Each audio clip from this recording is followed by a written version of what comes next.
നവകേരളം കിഫ്ബിയിലൂടെ.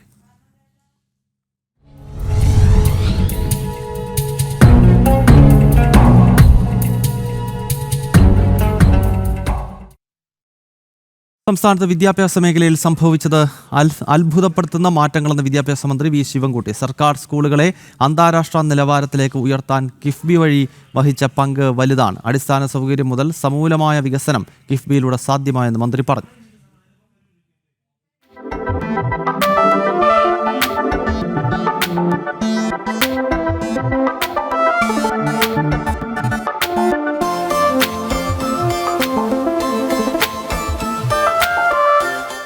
സംസ്ഥാനത്തെ സർക്കാർ വിദ്യാലയങ്ങളെ അന്താരാഷ്ട്ര നിലവാരത്തിലേക്ക് ഉയർത്തുക എന്ന ലക്ഷ്യത്തോടെ ആരംഭിച്ച പൊതുവിദ്യാഭ്യാസ സംരക്ഷണ യജ്ഞത്തിന് കിഫ്ബി വഹിച്ച പങ്ക് നിർണായകമാണ്. വലിയ മാറ്റങ്ങളാണ് ഇതിലൂടെ സാധ്യമായത്. ബഹുമാന്റെ വിദ്യാഭ്യാസം എപ്പോഴും നമ്മുടെ സർക്കാരിന്റെ മുൻഗണനാ വിഷയമാണ്. ശക്തമായ ഒരു വിദ്യാഭ്യാസ അടിത്തറയാണ് ശബരമായ ഭാവിയിലേക്കുള്ള താക്കോൽ എന്ന് നമ്മൾ വിശ്വസിക്കുന്നു. കഴിഞ്ഞ 8 വർഷത്തിനിടയിൽ നമ്മുടെ പൊതുവിദ്യാലയങ്ങളുടെ അടിസ്ഥാന സൗകര്യങ്ങൾ പരിവർത്തനം ചെയ്യുന്നതിനായി ചരിത്രപരമായ നടപടികൾ സ്വീകരിച്ചു.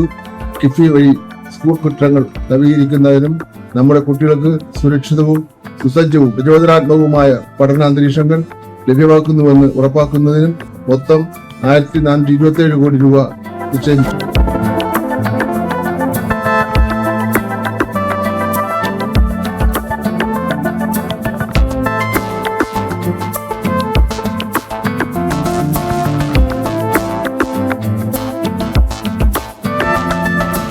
ക്ലാസ് റൂമുകൾ സ്മാർട്ടായി, അടിസ്ഥാന സൗകര്യ വികസനങ്ങൾ മെച്ചപ്പെട്ടു. സർക്കാർ സ്കൂളുകളിൽ ഇന്ന് അത്യാധുനിക സൗകര്യങ്ങൾ ലഭ്യമായതോടെ രക്ഷിതാക്കളുടെയും കുട്ടികളുടെയും ഇഷ്ടകേന്ദ്രം കൂടിയായി മാറി. ഈ സംരംഭത്തിന്റെ ഭാഗമായി 5 കോടി രൂപ വിലമതിക്കുന്ന 141 സ്കൂൾ കെട്ടിടങ്ങൾ അനുവദിച്ചു. അതിൽ 139 എണ്ണം പൂർത്തിയായി. 3 കോടി രൂപ വിലമതിക്കുന്ന 386 സ്കൂൾ കെട്ടിടങ്ങൾ അനുവദിച്ചു. 179 എണ്ണം ഇതിനകം പൂർത്തിയായി. 1 കോടി രൂപ വിലമതിക്കുന്ന 446 സ്കൂൾ കെട്ടിടങ്ങൾ അനുവദിച്ചു. ഇതിൽ 195 എണ്ണം പൂർത്തിയായി. ആകെ 973 സ്കൂൾ കെട്ടിടങ്ങൾ അനുവദിച്ചു. 513 എണ്ണം ഇതിനകം പൂർത്തിയായി എന്ന് പറയുന്നതിൽ എനിക്ക് അഭിമാനമുണ്ട്. പൊതുവിദ്യാഭ്യാസ മേഖലയിൽ വിവിധ ഫണ്ടുകളിൽ നിന്ന് നാം നിക്ഷേപം നടത്തിയത് 5000 കോടി രൂപയാണ് എന്നറിയുമ്പോൾ നമ്മുടെ സർക്കാർ വിദ്യാഭ്യാസ മേഖലയ്ക്ക് നൽകുന്ന മുൻഗണന വ്യക്തമാകും.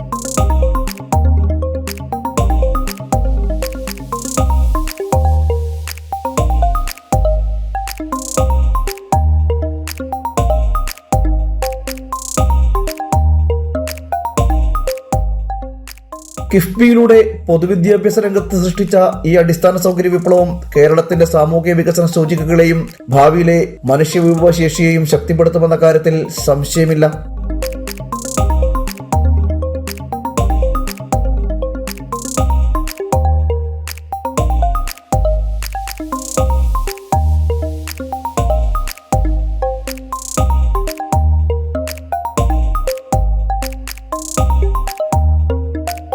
മണ്ഡലത്തിലെ റോഡ് വികസനങ്ങളും മറ്റ് അടിയന്തര വികസനങ്ങളുമെല്ലാം കിഫ്ബിയിലൂടെയാണ് സാധ്യമായത്.